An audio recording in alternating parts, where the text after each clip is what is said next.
Mari kita berdoa. Bapa, di dalam nama Yesus Tuhan, kami sangat bersyukur dan terima kasih oleh karena setiap kasih kesempatan yang Tuhan beri bagi kami untuk kami boleh bersama-sama memuji, menyembah Tuhan.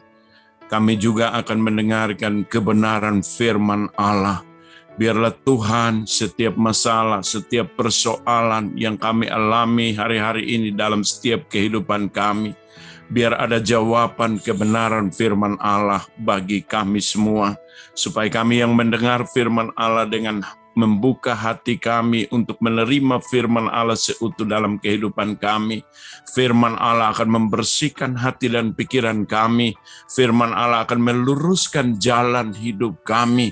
Firman Allah akan menjadi jawaban di dalam setiap pergumulan hidup kami.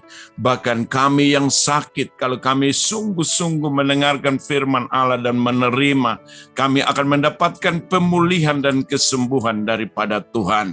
Terima kasih banyak Bapa di surga. Pagi hari ini Tuhan, mari Engkau berfirman bagi kami semua, karena kami sudah siap untuk mendengarkan firman Allah.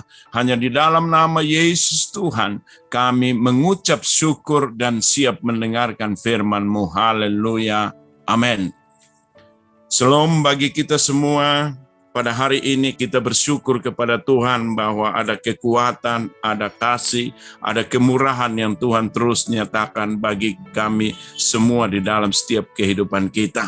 Hari ini ada beberapa bagian firman Allah yang saya sampaikan bagi kita semua pada hari ini. Mari kita belajar. Firman Allah berkata, Yesus berkata bahwa hari ini dengan tema kecil, belajar percaya. Kenapa kita harus belajar percaya? Karena Yesus berkata dia adalah guru, dia adalah Tuhan. Karena itu menjadi orang-orang Kristen yang percaya kepada Tuhan, kita akan belajar percaya kepada Tuhan setiap hari sampai dunia ini berakhir. Kita akan terus belajar percaya kepada Tuhan. Kenapa kita harus belajar percaya kepada Tuhan? Padahal kita orang-orang yang sudah percaya kepada Tuhan. Tapi kita harus tetap belajar, karena di dalam setiap perjalanan hidup kita, hari lepas hari dalam hidup kita, ada tantangan, ada persoalan yang datang dalam kehidupan kita, berbeda-beda dalam kehidupan kita. Ada yang membuat kita takut, ada yang membuat kita bimbang, ada yang membuat kita cemas, ada yang membuat kita khawatir dalam hidup ini.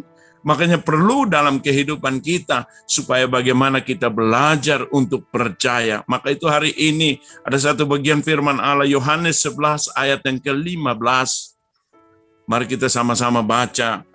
Tetapi syukurlah aku tidak hadir pada waktu itu, sebab demikian lebih baik bagimu, supaya kamu dapat belajar percaya. Marilah kita pergi sekarang kepadanya. Saudara yang dikasih Tuhan, garis bawahi, Yesus berkata kepada murid-muridnya pada saat itu, ketika Maria dan Marta yang mengalami satu duka cita yang luar biasa dalam kehidupan mereka, Yesus sengaja tidak sampai waktu itu ketika dia dalam keadaan yang sakit. Tapi pada saat itu murid-muridnya berkata kepada dia, saudara, kenapa kamu harus kembali ke sana? Kemarin kami akan dilempar batu, tapi hari ini kamu akan kembali ke sana. Yesus berkata kepada mereka, satu hari ada 12 jam. Hari ini kondisinya beda, besok kondisinya beda. Kalau kita berjalan di dalam terang, kita tidak perlu takut menghadapi apapun dalam hidup ini. Karena itu Yesus berkata kepada mereka, mari kita belajar untuk percaya. Saudara, kalau kata belajar dalam KBBI, berusaha untuk memperoleh kepandaian atau ilmu. Yang kedua, kita belajar artinya kita melatih seperti seorang petinju, seperti seorang pelari, seperti seorang pemain sepak bola. Dia berlatih dirinya supaya dia punya satu kepercayaan sungguh-sungguh atas dirinya, bahwa dia bisa melawan, dia bisa menyelesaikan sampai finish. Yang ketiga dikatakan alasan belajar, berubah tingkah laku. Ya, tingkah laku kita diubahkan, sikap hidup kita diubahkan. Kita belajar setiap hari dalam kehidupan kita karena mega project karakter Kristus diubahkan setiap sikap, tingkah laku hidup kita supaya kita lebih baik dalam setiap apa yang kita kerjakan dalam kehidupan kita. Saudara belajar, mari hari ini saudara dan saya kita belajar sungguh-sungguh dalam kehidupan kita. Supaya kita menjadi orang percaya kepada Tuhan, jangan kita takut menghadapi apapun dalam kehidupan kita. Karena itu yang pertama saya mengajak kita bahwa kita belajar percaya supaya kita tidak takut menghadapi apapun dalam kehidupan kita. Kalau kita baca dalam Matius pasal yang ke-8 ayat yang ke-26, Yesus berkata kepada mereka, "Mengapa kamu takut, kamu yang kurang percaya?" Lalu bangunlah Yesus mengharik angin itu dan danau itu, maka danau itu menjadi teduh sekali. Saudara yang dikasihi Tuhan, Yesus berkata, ia berkata kepada, "Mengapa kamu takut, kamu yang kurang percaya?" Berarti kurang percaya, harus ditambah kepercayaan kita. Supaya apa? Kita jangan takut menghadapi apapun dalam kehidupan kita. Karena hari-hari ini adalah hari-hari yang jahat. Firman Allah berkata, kita hidup di penghujung dunia ini. Mari kita mempersiapkan hidup kita supaya kita tetap belajar. Supaya ketika kita menghadapi apapun dalam kehidupan kita, kita tidak takut. Yang kedua, kita belajar percaya supaya kita jangan bimbang dalam kehidupan kita. Kita baca dalam Injil Matius 14 ayat yang ke-31. Ya. Segera Yesus mengulurkan tangannya, memegang dia dan berkata, "Hai orang yang kurang percaya, mengapa engkau bimbang?" Yesus berkata kepada Petrus ketika dia berjalan di atas air. Dia berkata kepada Yesus, "Kalau memang itu engkau, suruhlah aku berjalan mendapatimu." Petrus ikuti. Yesus berkata kepada dia, "Ikuti. Ayo datang." Dia ikuti perintah Tuhan. Dia ikuti firman Allah.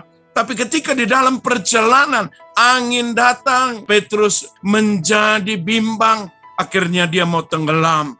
Makanya Yesus berkata kepada dia, "Jangan kamu bimbang, kamu yang kurang percaya." Saudara yang dikasihi Tuhan, mari hari ini kita belajar dalam kehidupan kita, supaya kita jangan bimbang hari ini dalam kehidupan kita. Tapi kita percaya dengan hati yang sungguh-sungguh. Percaya atas apa? Setiap kebenaran firman Allah yang Tuhan beri bagi kehidupan kita, supaya bagaimana kita dapat menjalankan di dalam setiap kehidupan kita. Saudara, satu ayat lagi bagi kita pada pagi hari ini di dalam Matius pasal yang ke-21 ayat yang ke-21.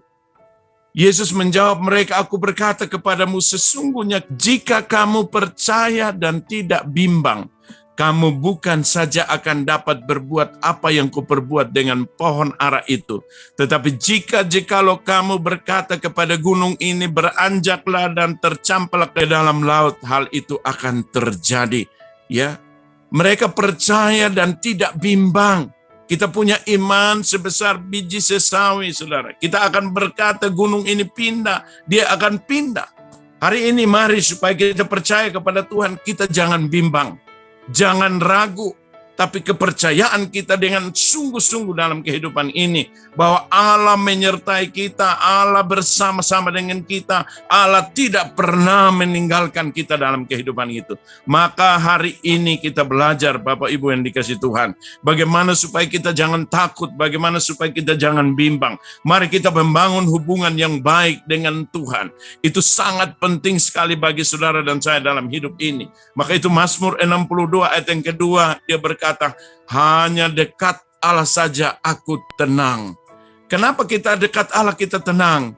Hanya dekat Allah saja kita tenang. Kenapa, saudara? Kalau kita dekat dengan Tuhan, kita tidak pernah takut, kita tidak pernah bimbang. Karena Dia Allah adalah Tuhan yang berkuasa, berdaulat di dalam setiap kehidupan kita. Supaya jangan apa ada? Jangan ada takut, jangan bimbang, jangan ragu, jangan pernah kecewa apapun yang terjadi dalam hidup ini, tapi bersyukur kepada Tuhan karena Tuhan selalu baik dalam setiap kehidupan ini. Maka kita menjadi orang yang percaya kepada Tuhan harus punya satu kepastian dalam hidup ini. Percaya dan meyakini Tuhan sesungguh dalam setiap kehidupan ini. Sama seperti ilmu pasti dia berkata 1 tambah 1, 2. Itu pasti. 1 kali 1 adalah 1, pasti. Tapi saudara berjalan dengan Tuhan. 5 roti, 2 ikan. 5.000 orang boleh makan dan sisa 12 bakul. Ini yang kita mesti percaya dalam kehidupan kita. Tuhan kita adalah Tuhan yang ajaib dalam kehidupan ini. Supaya jangan bimbang ketika kita menghadapi apapun dalam hidup ini. Apalagi saudara, dia berjanji bagi kita, aku akan menyertai engkau sampai pada akhir zaman. Saudara yang dikasihi Tuhan, saudara, hari ini saya tutup dengan sesuatu kata-kata yang Tuhan beri bagi kita pada hari ini. Orang makin kaya makin takut. Tapi orang makin kaya dalam iman kepada Tuhan. Kalau kaya dengan harta dia makin takut. Dimanapun dia berjalan saudara. Orang siapapun kalau dia makin kaya. Dia berjalan pasti ada pengawal, pasti ada bodyguard yang mengikuti dia. Siapapun, pendeta pun sama saudara. Dia berjalan dia takut. Kenapa? Dia makin banyak harta dia takut. Maka hari ini kita harus punya harta rohani. Harta surga yang kita tabung di surga. Jadi kita tidak takut. Mau kemanapun kita berada, kita percaya Allah menyertai saudara dan saya dalam kehidupan ini. Maka hari ini mari kita belajar terus sampai mengakhiri hidup kita. Percaya kepada Tuhan dengan hati yang sungguh-sungguh kepada Tuhan. Mari kita tunduk kepala dan kita berdoa kepada Tuhan. Bapa di surga, di dalam nama Yesus Tuhan. Mari Engkau berkati kami semua hari ini. Roh Kudus sempurnakan setiap firman Allah yang hamba sampaikan. Supaya mereka boleh mengerti, menerima di dalam kehidupan mereka. Supaya mereka belajar percaya kepada Tuhan hari lepas hari dalam hidup mereka. Supaya mereka jangan meninggalkan kepercayaan itu kepadamu. Tapi sampai garis akhir dalam hidup mereka. Mereka terus belajar percaya kepada Tuhan. Percaya kepada firman Allah. Bapak Ibu yang dikasih Tuhan. Kalau kita punya pergumulan, masalah, persoalan, sakit penyakit yang terjadi dalam setiap kehidupan kita. Hari ini hamba berdoa bagi orang-orang yang punya masalah persoalan dalam hidup mereka. Tuhan, mari Engkau menjadi jawaban dalam kehidupan mereka. Kalau ada yang sakit, mari kita taruh tangan di tempat yang sakit. Hamba berdoa Tuhan, di dalam nama Yesus dengan bilur-bilur-Mu, jamah dan sembuhkan mereka semua. Terima kasih banyak Bapa di surga. Ini menjadi doa kami, ini menjadi ucapan syukur kami. Di dalam nama Tuhan Yesus kami mengucap syukur dan berdoa. Bapak Ibu yang diberkati Tuhan, kalau kita punya pergumulan, masalah kehidupan, mari ada nomor yang tertera di bawah ini. Silakan menghubungi. Terima kasih dan Tuhan berkati. Amin.